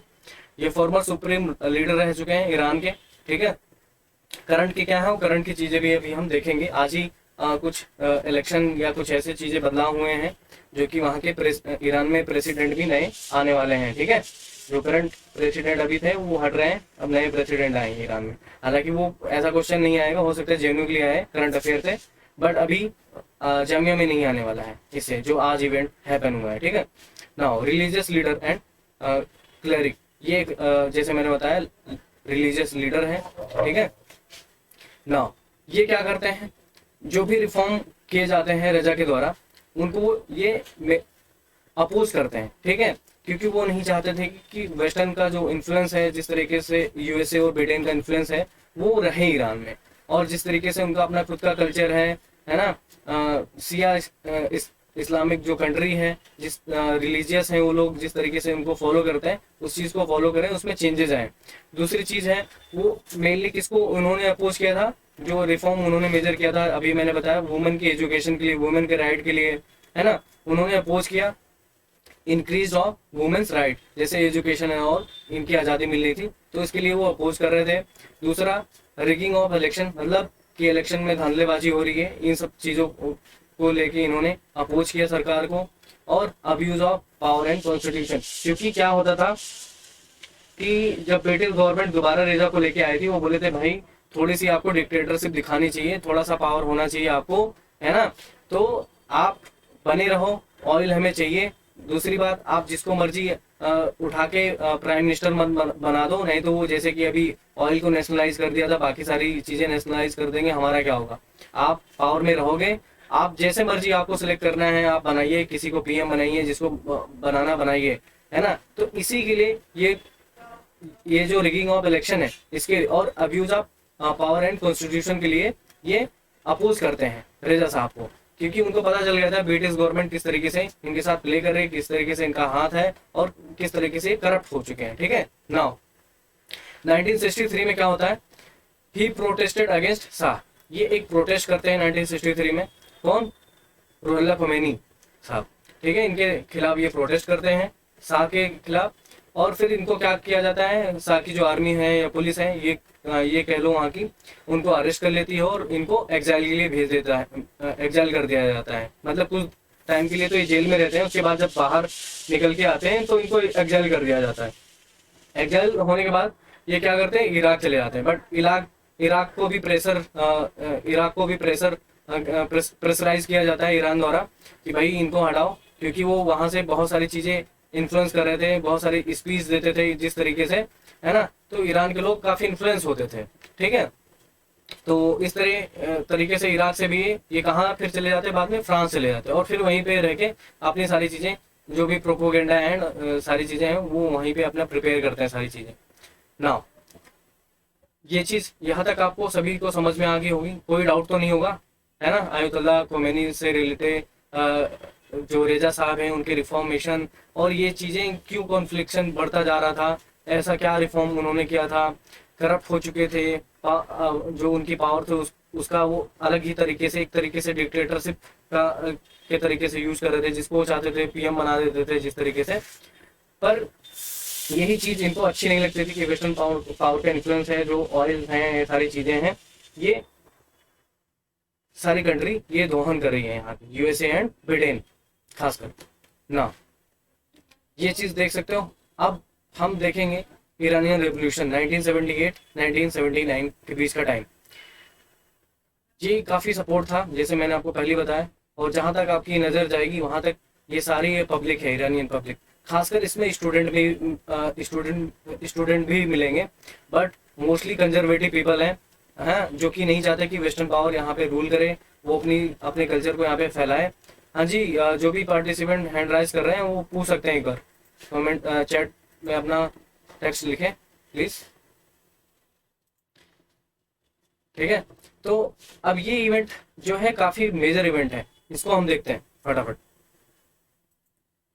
रीजन, थोड़ा सा हम रीजन देख लेते हैं कि अब ये ऐसा क्या रीजन था कि यहाँ पर एक रेवोल्यूशन आ गया यहाँ पे, है ना। ईरान में रिवॉल्यूशन आ जाता है, गवर्नमेंट को हटना पड़ता है अगेन, है ना। ना यहाँ के लोग क्या थे, डिससेटिस्फाइड थे करप्ट गवर्नमेंट से। जैसे आपको मैंने बताया गवर्नमेंट क्या थी, करप्ट थी, और वो डिससेटिस्फाइड थे। Oil benefit not reaching to poor, ये भी मैंने आपको बता दिया। जो ऑयल के बेनिफिट थे वो जो पुअर्स हैं, जो गरीब हैं, जिनको ये मिलना चाहिए था इनका बेनिफिट, उनको नहीं मिल रहा था ना। एम्प्लॉयमेंट राइज हो रहा था, इकोनॉमिक इनइक्वालिटी, इस चीज को समझो कैसे। वहां पे इंस्टीट्यूशन तो ओपन हो गए थे, बहुत सारे बच्चे ग्रेजुएट होके निकल रहे थे, बट जॉब ही नहीं थी। ये कह सकते हो अगर जॉब नहीं होगी, इकोनॉमी कैसे आगे बढ़ेगी, है ना। इकोनॉमिक एक्टिविटी नहीं होगी, इकोनॉमिक इनइक्वालिटी आ जाएगी, है ना। अनएम्प्लॉयमेंट, जैसे आप आज के टाइम में इंडिया में भी देखो, बहुत सारे लाखों स्टूडेंट ग्रेजुएट होते हैं, चाहे वो इंजीनियर बनते हो, डॉक्टर बनते हो। खैर डॉक्टर की बहुत जरूरत है इस टाइम पे, इंजीनियर और बहुत सारे अनएम्प्लॉयड हैं, बहुत सारे लोगों को सरकारी नौकरियां नहीं मिल रही हैं। तो सेम चीज है यहाँ पे, तो फिर भी कंडीशन ठीक है, बट उस टाइम पे बहुत ही कंडीशन पुअर हो गई थी, जबकि ये काफी प्रॉस्पेरिटी कर सकता था यहाँ पे, है ना। बहुत सारी चीजें चेंज हो सकती थी। हालांकि इन्होंने डेवलपमेंट किया था रोड एंड इंफ्रास्ट्रक्चर, बट लोग जो गरीब लोग हैं उनको क्या चाहिए, उनको रहने के लिए घर चाहिए और 2 वक्त की रोटी जो उनको खाना होता है, ठीक है।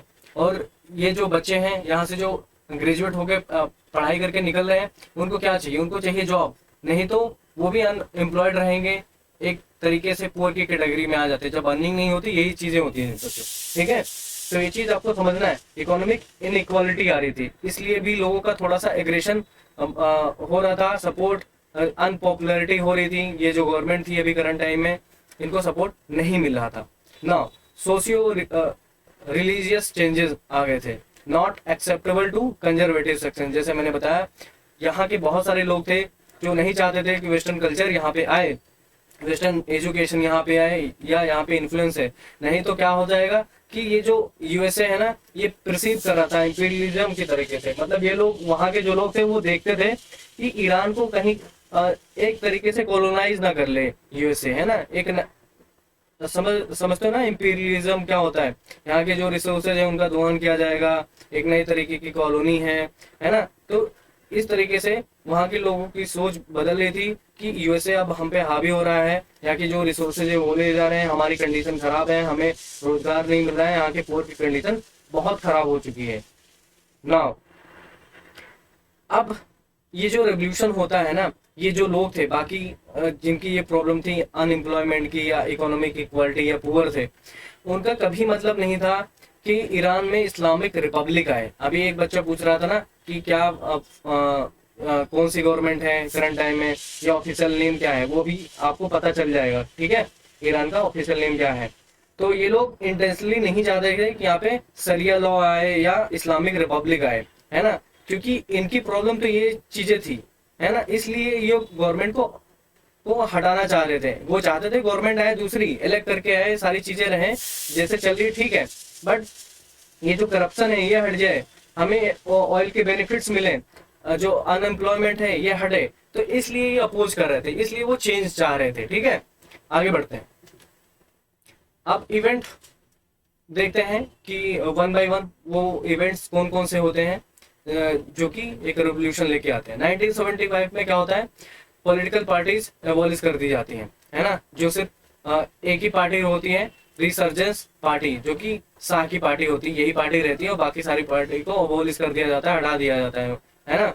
Only one party would be there, है ना। वहां पे एक ही पार्टी रहेगी, वो भी शाह की पार्टी थी, रिसर्जेंस पार्टी। इस पार्टी का नाम याद रखिएगा, अगर आपसे पूछा जाए तो आपको पता होना चाहिए, ठीक है ना।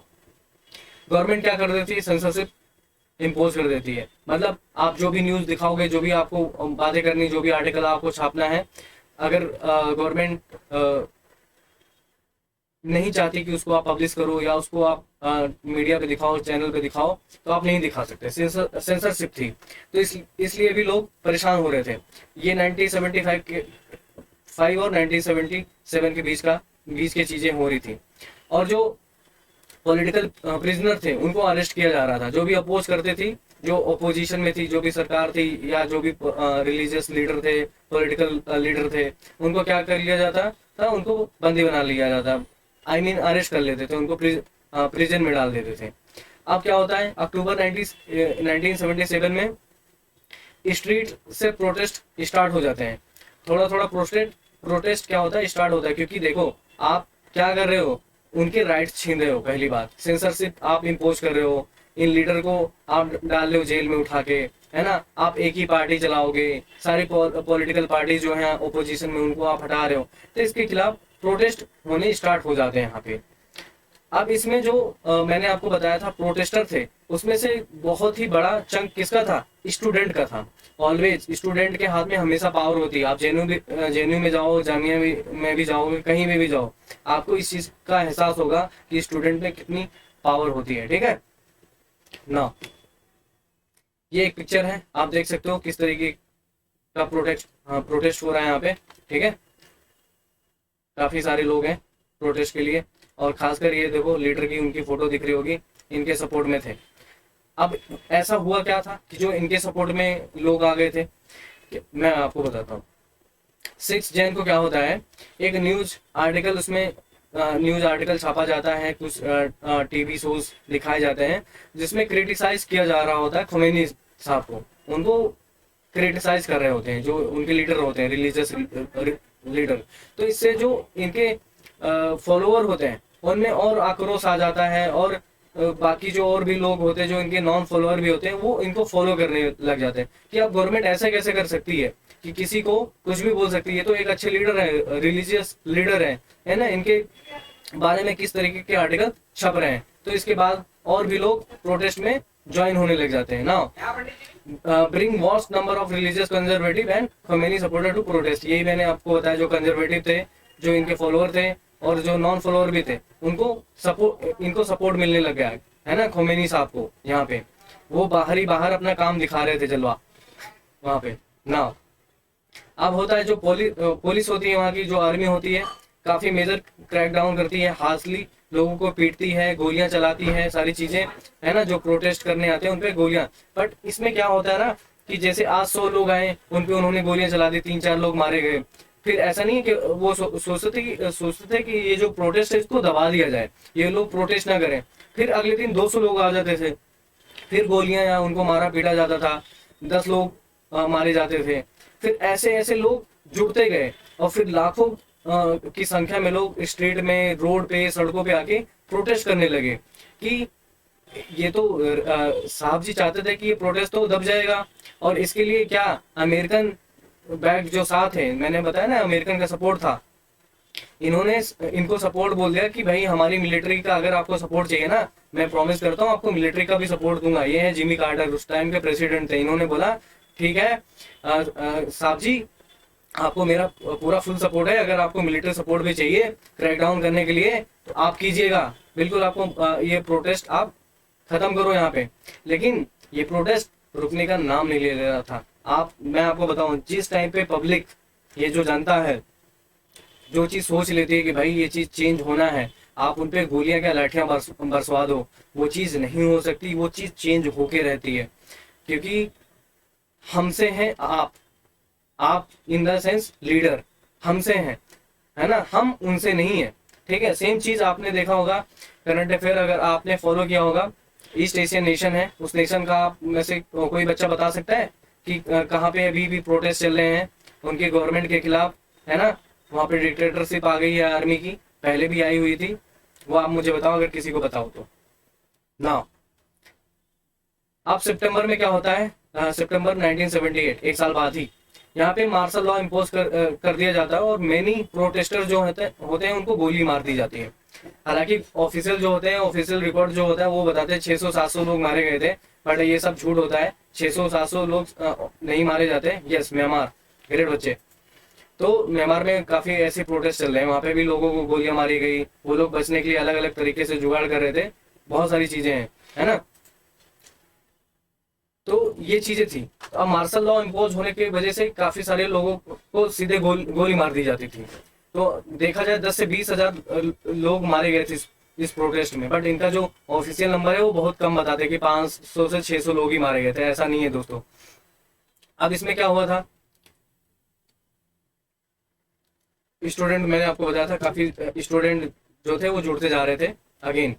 तो अब होता है कि अब इनको लगा कि अमेरिका पूरी तरीके से सपोर्ट कर रहा है आर्मी से, ये भी बोल रहा है कि सारी चीज़ें लोगों को पता चल रही थी। ऐसा भी नहीं था, लोग पढ़े लिखे नहीं थे। वो लोग अमेरिका की जिस तरीके से आप देख रहे होगे झंडा है ना, उनका फ्लैग है, उनको जला रहे हैं है ना, उनके खिलाफ प्रोटेस्ट करना स्टार्ट कर देते हैं साथ साथ, और इस तरीके से बैनर बनाना स्टार्ट कर देते हैं, सा is the US puppet down with the सा, है ना। ऐसे कुछ स्लोगन भी ये लोग लेके आ रहे थे है ना रेवोल्यूशन के टाइम पे। ये उस टाइम की पिक्चर थी। अगेन इवेंट में और क्या होता है, आफ्टर अगस्त एंड सितंबर 1978, इसके बाद क्या होता है, स्ट्राइक कर दी जाती है किसके द्वारा, जो वर्कर्स होते हैं वहां पे वो लोग स्ट्राइक कर देते हैं। सिविलियन रेजिस्टेंस आ जाती है थ्रू आउट द कंट्री। सारे लोग अब आ जाते हैं खिलाफ गवर्नमेंट के, गवर्नमेंट ऐसे कैसे कर सकती है, हम ही लोग को मारी है ना, तो ऐसे कैसे हो सकता है, और यूएसए की क्या मजाल है, ऐसे कैसे कर सकती है चीजें ये। और वर्कर्स भी, अब पहले वर्कर्स जो थे वो नहीं आते थे प्रोटेस्ट में, क्योंकि वो काम करते थे है ना अपनी अर्निंग के लिए। ना जब उन्होंने इस तरीके के हालात देखे अपनी कंट्री में, उन्होंने भी काम छोड़ के है ना स्ट्राइक कर दिए, और आके वो हिस्सा हो जाते हैं प्रोटेस्ट में, और ये प्रोटेस्ट और भी बढ़ता जाता है, और सारी इकोनॉमिक जो एक्टिविटी होती है सारी हो जाती है ठप यहाँ पे। Now protest increase during Muharram. Siya धर्म में देखा जाए तो ये मुहर्रम जो है बहुत ही बड़ा इवेंट होता है उनके लिए, बहुत ही इम्पोर्टेंट इवेंट है। इसमें बढ़ चढ़ के लोग हिस्सा लेते हैं, इस फेस्टिवल को सेलिब्रेट करते हैं हर तरीके से, है ना। मैंने भी देखा है अपने बचपन में, अपने होम टाउन में मुहर्रम किस तरीके से मनाते हैं। तो ये इसमें भी लोग काफी तरीके से, जो लोग मुहर्रम के लिए भी निकलते थे वो लोग भी अब प्रोटेस्ट में शामिल होने लगे थे, है ना। काफी ज्यादा ये दिसंबर 1978 के टाइम पे और प्रोटेस्ट और बढ़ने लगा।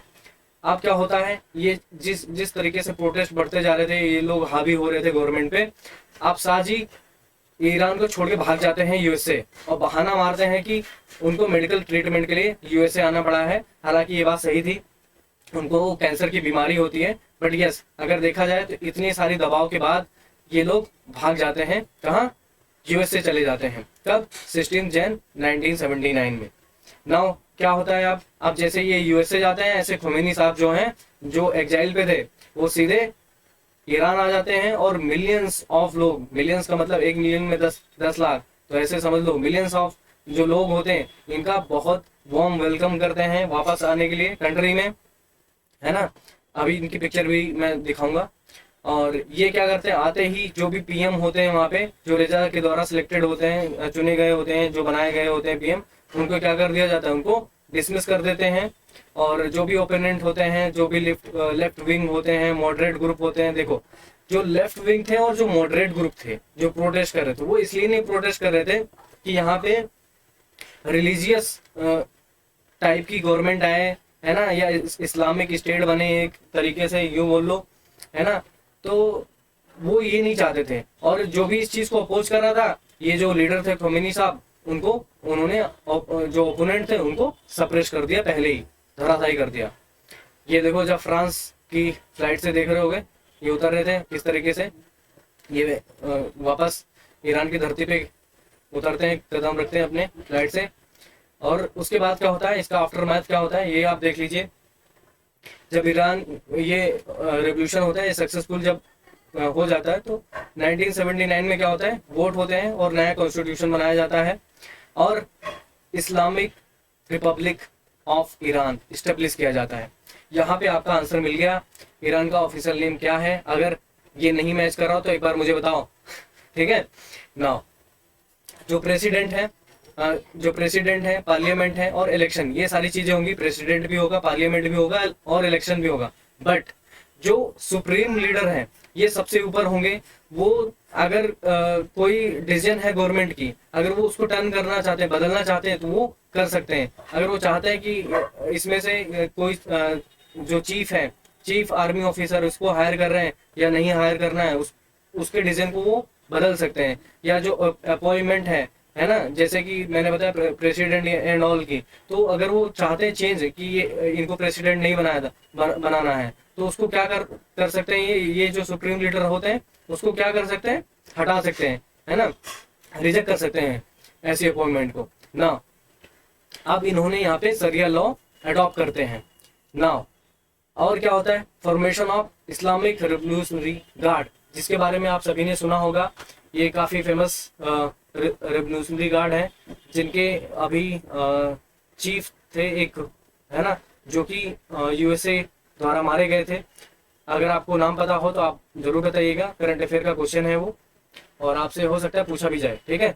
और काफ़ी दूसरी बात ये है, यूएसए क्या है, इस पे बैन लगा रखा है कि ये इसको घोषित कर रखा है एक तरीके से टेररिस्ट ग्रुप, है ना। वो नहीं मानता कि ये कोई मिलिट्री ग्रुप, मिलिट्री ऑर्गेनाइजेशन है या मिलिट्री ग्रुप के मेंबर हैं या मिलिट्री गार्ड हैं ये लोग, है ना।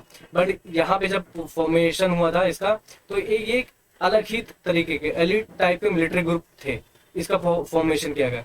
और इसका फॉर्मेशन इसलिए किया गया था कि ये जो रेवोल्यूशन हुआ है ये बरकरार होना चाहिए, ये रहना चाहिए, ये अबॉलिश नहीं होना चाहिए, इसको ये लोग प्रोटेक्ट करेंगे। जब भी कोई भी कू करना चाहेगा तो उसके लिए गवर्नमेंट को ये प्रोटेक्ट करेंगे, ठीक है। इसलिए ये मिलिट्री विंग रखी गई थी, इस्लामिक रिवोल्यूशनरी गार्ड। ये भी क्वेश्चन में आपसे पूछा जा सकता है। और फिर क्या होता है, उसके बाद ही ईरान इराक वॉर होता है 1980 से 88 तक, जो कि वॉर चलता है। इसके बारे में आप थोड़ा सा पढ़िएगा जरूर क्या होता है। तो मेजर चीजें ऐसा ही देखो, इसका मैं थोड़ा सा बैकग्राउंड दे देता हूँ।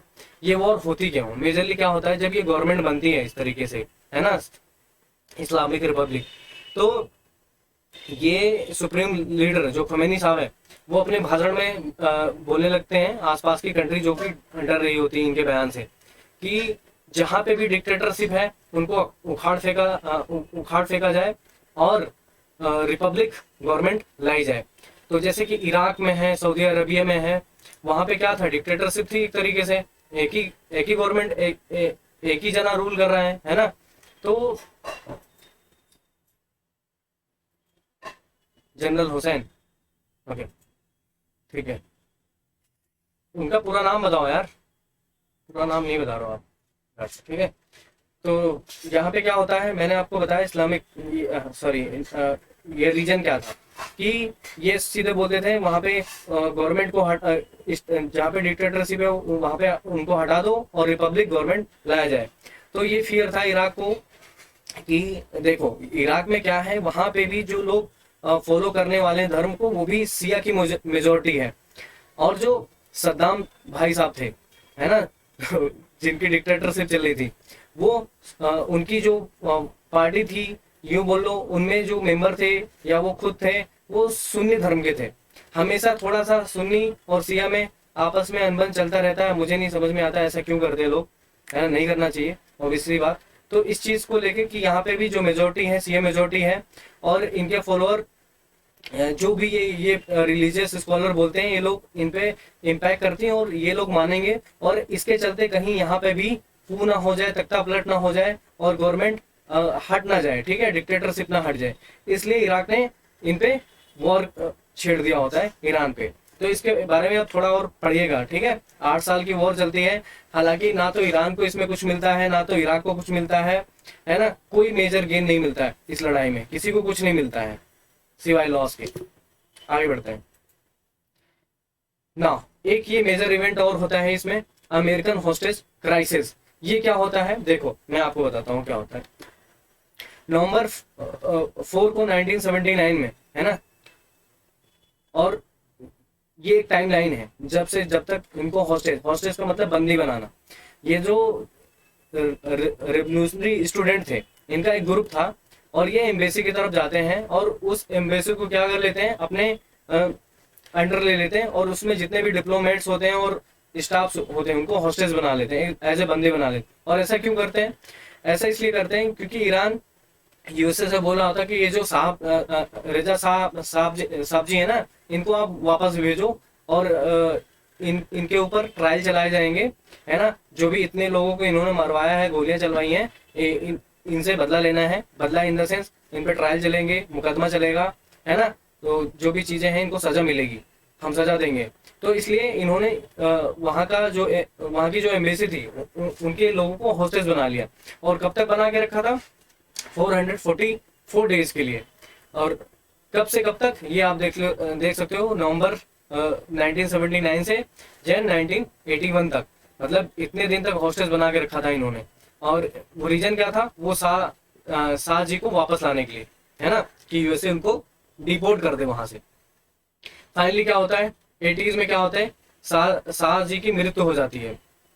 अब इसमें एक अल्जीरिया है, कंट्री है, आपको पता होगा, अफ्रीकन कंट्री, ये मध्यस्थता करती है किसके बीच में, ईरान और यूएसए के बीच में, ताकि इनके जो हॉस्टेजेस हैं, जो डिप्लोमेट्स हैं, इनको छुड़ाया जा सके और अमेरिका वापस भेजा जाए। तो इसी के तहत चलते हुए एक एल्जेरिक्स बोल सकते हो, या अल्जीरिया एक एकॉर्ड साइन कराता है ना। इसमें यही होता है कि आप इनके हॉस्टेज जो आपने बनाए हो इनको छोड़ दोगे आप। फाइनली जैन 20 1981 को छोड़ दिया जाता है आफ्टर 444 डेज के बाद। यही है crisis, hostage, American hostage crisis, ठीक है। तो अब क्या होता है, इसके बाद ये जो इवेंट होता है, इसके बाद यूएसए कर देता है, क्या लगा देता है, इकोनॉमिक सैंक्शन जो है वो इम्पोज कर देता है किसके ऊपर, ईरान पे, कि कोई इनके साथ कोई बिजनेस नहीं कर सकता, व्यापार नहीं कर सकता। दूसरा, ये इस तरीके से क्या होता है, 35 साल तक जो है इसकी ग्रोथ रुक जाती है ईरान की एक तरह से, क्योंकि यार देखो वहां पे इकोनॉमिक एक्टिविटी नहीं होगी, व्यापार नहीं होगा, ऑयल का भंडार है लेकिन कोई लेगा ही नहीं। तो किस तरीके से ईरान की इकोनॉमिक एक्टिविटी चलेगी, क्योंकि मेजर इकोनॉमिक एक्टिविटी क्या थी उनकी, मेजर इकोनॉमी जो मेजर सोर्स था इनकम का, वो ऑयल था उनका, ईरान का। अभी भी बहुत सारी कंट्री का जो डिपेंडेंट है इसी पे है, बट अब जो कंट्रियां हैं जैसे यूएई एंड ऑल और सऊदी अरबिया इटसेल्फ, वो खुद अलग अलग सेक्टर में इन्वेस्ट कर रही हैं, लोगों को बुला रही हैं, कंपनियों को बुला रही हैं, ताकि उनके और भी इनकम सोर्सेज बढ़े।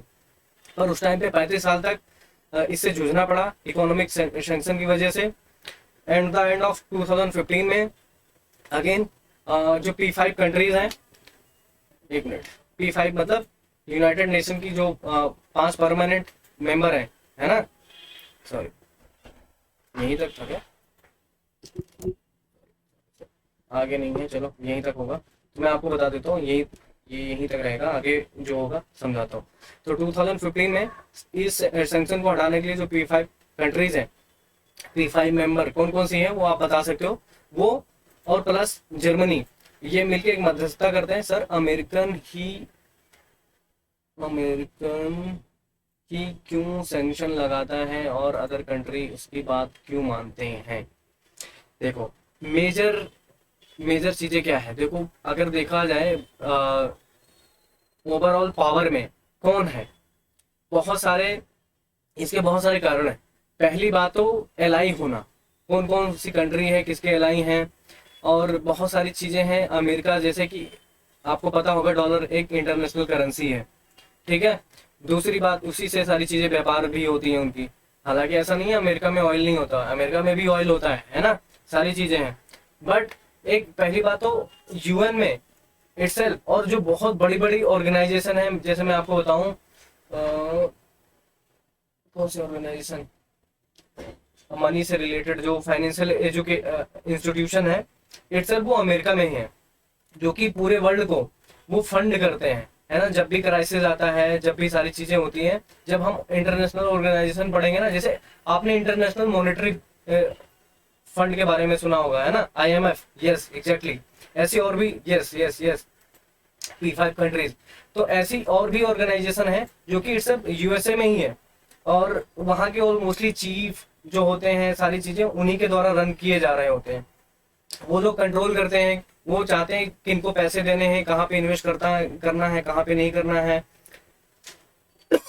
सॉरी, कि किसको एलआई में रखना है, किसको प्रोटेक्ट करना है। आप हर जगह देखो, अफगानिस्तान में भी देखो, इतने सालों तक यूएसए की आर्मी थी, अब जाके वापस जा रही है उनकी आर्मी, है ना। बुरा हाल हो रखा है अफगानिस्तान में लोगों का, है ना। तो इस तरीके से काफी इन्फ्लुएंस है, काफी इंपॉर्टेंट रोल प्ले करता है यूएसए कहीं ना कहीं। तो इस तरीके से कंट्री को मानना पड़ता है। अगर ये सैंक्शन लगा रहा है, इकोनॉमिक सैंक्शन, मतलब कि अगर कोई कंट्री ईरान के साथ बिजनेस करता है तो यूएसए उसके साथ बिजनेस नहीं करेगा। समझ रहे मेरी बात। तो इस तरीके से डर की वजह से भी लोग नहीं करते, क्योंकि एक वर्ल्ड पावर है। अब देखो चाइना नहीं डरता, आप सभी को बात ये माननी पड़ेगी, चाइना एक उभरता हुआ एक वर्ल्ड पावर है ना। उसको नहीं फर्क पड़ता यूएसए उसके साथ बिजनेस करेगा या नहीं करेगा, वो कंपनी लगाएगी या हटाएगी, क्या करेगा, है ना। क्योंकि उन्होंने अपना इस तरीके से डेवलपमेंट किया है, चाहे वो इंडस्ट्रियल बोल लो, बहुत सारी कंपनीज हैं चाइनीज, जिस तरीके से आप लोग फोन भी यूज करते होगे, किस तरीके से मार्केट कैप्चर किया हुआ, इंफॉर्मेशन टेक्नोलॉजी से लेके 5G से लेके एंड ऑल सारी चीजें हर तरीके से आगे है ना। चाइना चाइना भी एक अपने आप में उभरता हुआ वर्ल्ड पावर है ना, वर्ल्ड पावर में भी उभरती हुई एक कंट्री है, एक ऐसा नेशन है जो यूएसए को टक्कर दे रहा है, ठीक है। इसलिए वो बात नहीं मानता। अगर सभी कंट्री इतनी इंडिपेंडेंट हो जाए, यूएसए पे डिपेंडेंट ना हो, चाहे वो फाइटर जेट से लेकर कोई एग्रीमेंट हो, है ना, तो ये सारी चीजें एलआई होती है ना, जो आपने क्वाड ग्रुप का नाम सुना होगा। सपोज यूएसए, ऑस्ट्रेलिया, जापान और इंडिया क्वाड ग्रुप के मेंबर हैं।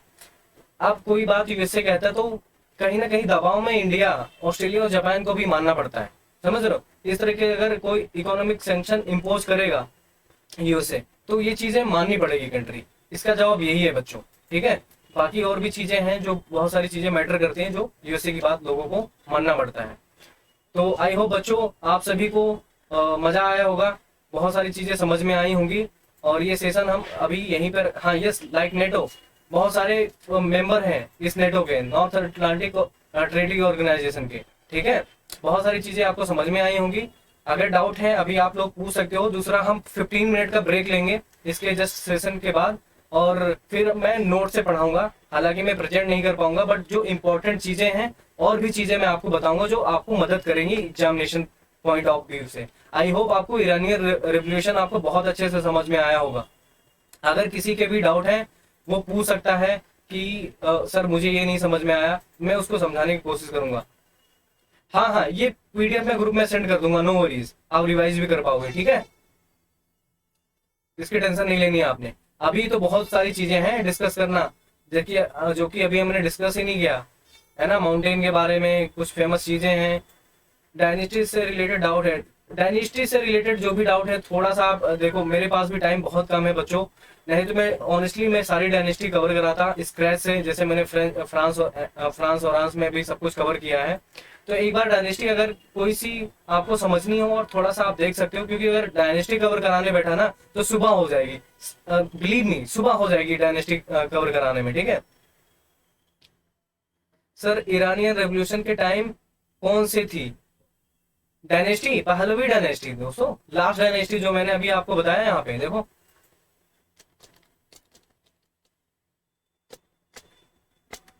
डायनेस्टी कहाँ गई?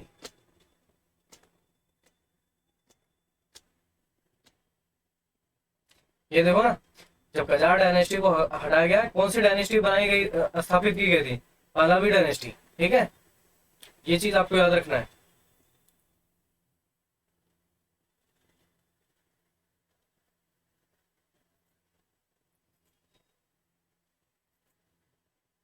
Thank you thank you thank you all. हम मिलते हैं आफ्टर 15 या 20 मिनट के बाद तुरंत, ठीक है। नहीं नहीं नहीं नहीं, कजार डायनेस्टी का रूलर नहीं था। कजार डायनेस्टी का रूलर कौन था वो आप मुझे बताओ। मैंने यहाँ पे नहीं लिखा कजार डायनेस्टी का रूलर कौन था। पहलवी डायनेस्टी का रूलर था रजा, समझ रहे हो, ना कि कजार की। कजार डायनेस्टी को तो हटाया गया, यहाँ पे देखो ना मैंने लिखा हुआ रिमूव द कजार डायनेस्टी, और फिर पहलवी डायनेस्टी को स्टेब्लिश किया जाता है, ठीक है। क्लियर है बच्चों? बस 10 to 15 मिनट के ब्रेक के बाद हो जाएगा हमारा अगला सेशन स्टार्ट होगा। वो हम नोट से पढ़ेंगे, क्योंकि नोट्स है मेरे पास, तो नोट से ही हम देखने वाले हैं, ठीक है। तो मैं ये सेशन एंड करता हूँ। मुझे लगता है हमने टाइम से पहले कवर कर लिया। कुछ चीज़ें और थी जो कि यहाँ पे हुआ नहीं। Yes yes, thank you Abhijit, ठीक है। मिलते हैं हम, ये मैं अपलोड कर दूंगा चैनल पे भी, वहाँ पे भी लोग देख पाएंगे इस सेशन को। Thank you for watching, thank you.